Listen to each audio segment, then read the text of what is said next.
So today I want to talk about how much I spent on my 2 week vacation to Japan. So I went to Japan most recently, just recovered from jet lag. But I went there for 2 weeks. First vacation I've taken in about a year. I try to go on a 2 week international trip twice a year for 2 weeks at a time to really escape everything, uh, be in a new environment, and to kind of refresh and recharge myself.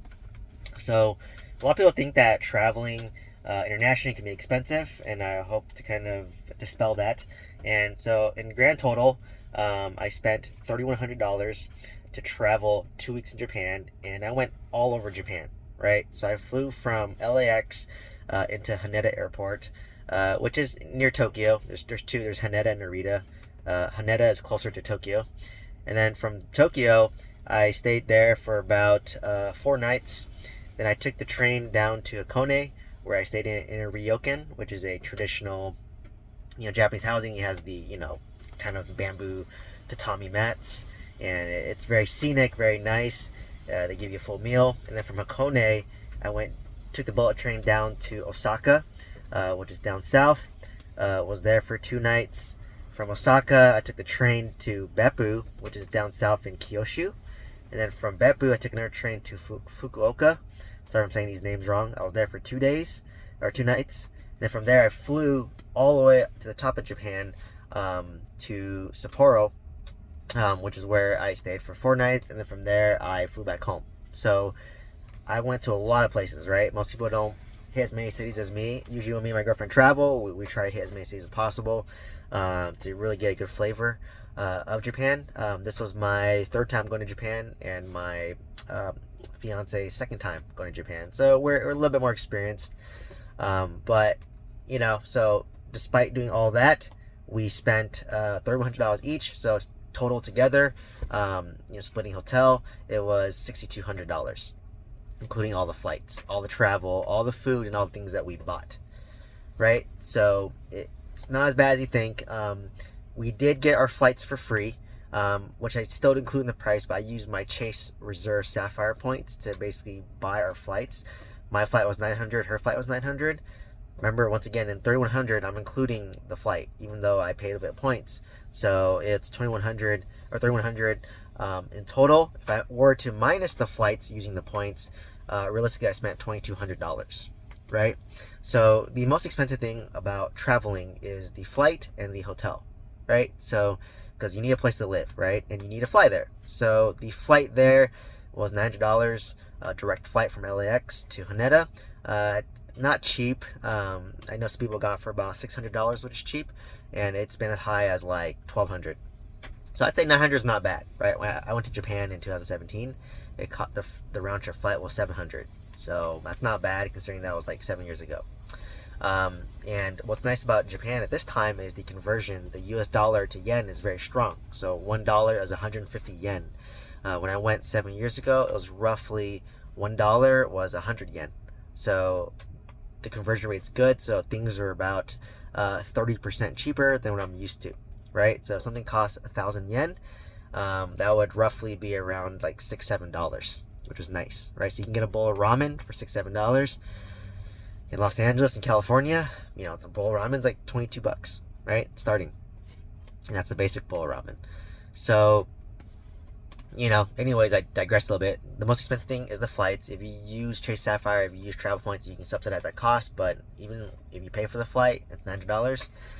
And then once you're in Japan, the next thing is hotel. So in Japan, for the most part, the budget hotels are smaller, right? Like by small, I mean, imagine enough space to fit a full-size bed, maybe a desk, enough space to store 2 luggages, and you have a small bathroom, right? So these are small. I would say it's about 150 square foot, right? Is your hotel accommodation, especially in the big cities like Tokyo, Osaka. It's roughly about 150 square foot, and on average, it costed around, depends where, but it was like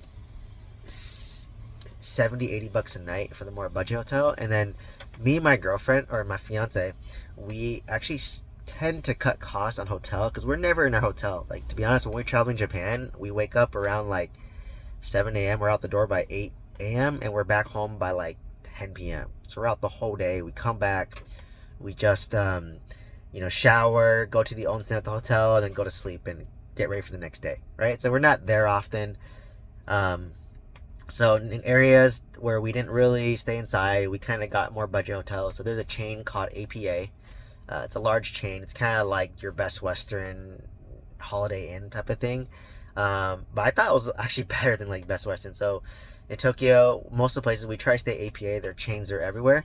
They're usually in really good locations next to like train stations so that you can travel around. But the hotel, they have really nice amenities, right? So the room itself is small, like I said, it's a full-size bed, 150 square foot, has a desk, has a cramped little shower, feels cramped, right? But then what's nice is a lot of these hotels, they have like a public bath or like an onsen where everyone can use it. They'll give you a nice like kind of pajamas, they call yukata, to wear to go down to the public bath. You bathe there fully naked, right? So you get comfortable with that. And then you basically will shower. You'll go soak in the onsen. They have an indoor onsen, an outdoor onsen. It's usually segregated by men and women. And then you use that, you take a shower, and then you go back and you sleep, right? So it's really nice. You walk a lot when you travel Japan. I walked at least 15, 20 miles a day when I was in Tokyo because you're just walking so much. And it feels nice to do a nice soak to relax your muscles and to relax, but before you recharge for the next day, right? So that's all I really did. And for that purpose, it was nice. Like in these budget hotels, they give you a toothbrush, they give you toothpaste, they give you like a comb, they give you a razor. Everything's there, right? And then they don't clean your room every day unless you ask them, but they do give you new towels every day. Like when you come out, you get new towels. So Japan's very efficient, they're very thoughtful, it's very cost effective.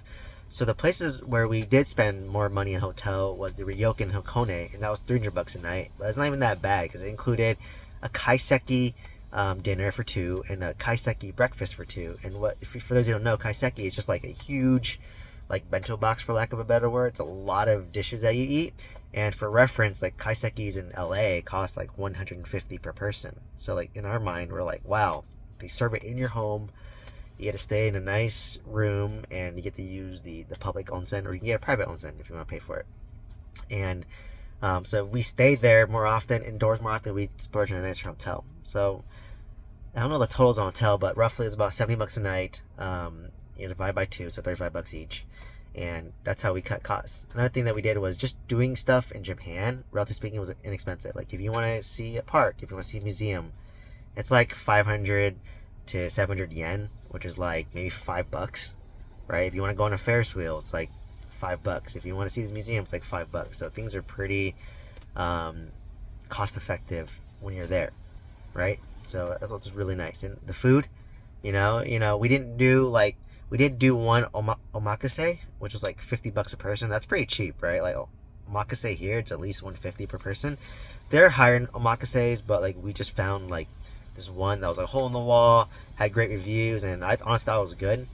And if you eat ramen, the food there, it's like relatively inexpensive. Like I said, most meals are like 900 yen, 1,000 yen. It's relatively inexpensive.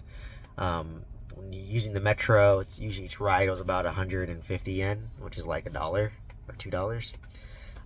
So that's kind of how we broke down our expense. So kind of pro travel tip for someone who's traveled a lot is like you want to really cut down your flights and your hotel. And then within Japan, we did local flights, and that was only like $80 or less.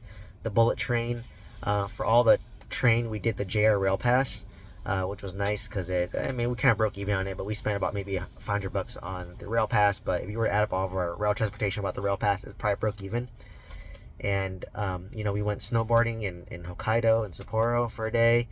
We did quite a bit, right? Like we were very active, jam-packed days. We traveled all across Japan. For context, Japan's about the size of California, with a population of 125 million. So it's very crowded, very cramped. There's a lot to do, a lot to see.